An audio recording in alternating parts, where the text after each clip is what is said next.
नमस्कार लाडक्या बहिणींनो. जर तुम्ही लाडकी बहीण योजनाचा एप्रिल हप्ता अजून मिळाला नाही म्हणून सतत SMS ची वाट पाहत असाल तर आजची अपडेट खूपच वेगळी आणि महत्त्वाची आहे. कारण आता एक नवीन गोष्ट समोर येते. काही महिलांना पैसे आले आहेत पण SMS अजून मिळालेला नाही. म्हणजे काय? बँकेत पैसे जमा होतात पण कधी कधी SMS उशिरा येतो किंवा येतच नाही. यामुळे अनेकांना वाटतं मला पैसे आलेच नाहीत, पण प्रत्यक्षात अकाउंटमध्ये पैसे आधीच जमा झालेले असू शकतात.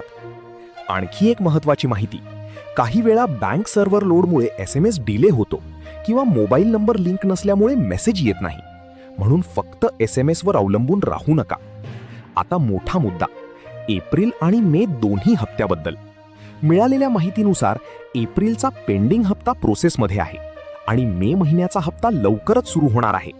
म्हणून काहींना बॅक टू बॅक पेमेंट मिळू शकतो, म्हणजे एप्रिल नंतर लगेच मे हप्ता येऊ शकतो. पण पुन्हा एकदा स्पष्ट, डबल पैसे एकाच दिवशी येतीलच असे निश्चित नाही. आता तुम्ही काय करायला पाहिजे? ATM किंवा पासबुक अपडेट करून बॅलन्स चेक करा. बँक ॲप वापरत असाल तर तिथे चेक करा. आणखी एक महत्त्वाची टीप, तुमचा मोबाईल नंबर बँकसोबत लिंक आहे का ते तपासा. एक इशारा, SMS सुरू करून देतो किंवा पेमेंट कन्फर्म करून देतो म्हणून काही लोक पैसे मागू शकतात. अशा कोणालाही पैसे देऊ नका, कारण ही प्रक्रिया पूर्णपणे फ्री आहे. आणि लक्षात ठेवा, पैसे आले असू शकतात, फक्त तुम्हाला कळलं नसेल.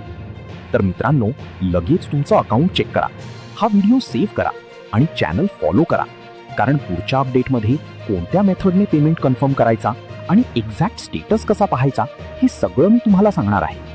लाडकी बहीण योजनाच्या संबंधित नवीन GR व अपडेट बघण्यासाठी YouTube चॅनल नक्की सबस्क्राईब करा आणि आत्तापर्यंत तुमचे किती हप्ते आले आणि किती नाही ते कमेंटमध्ये नक्की सांगा.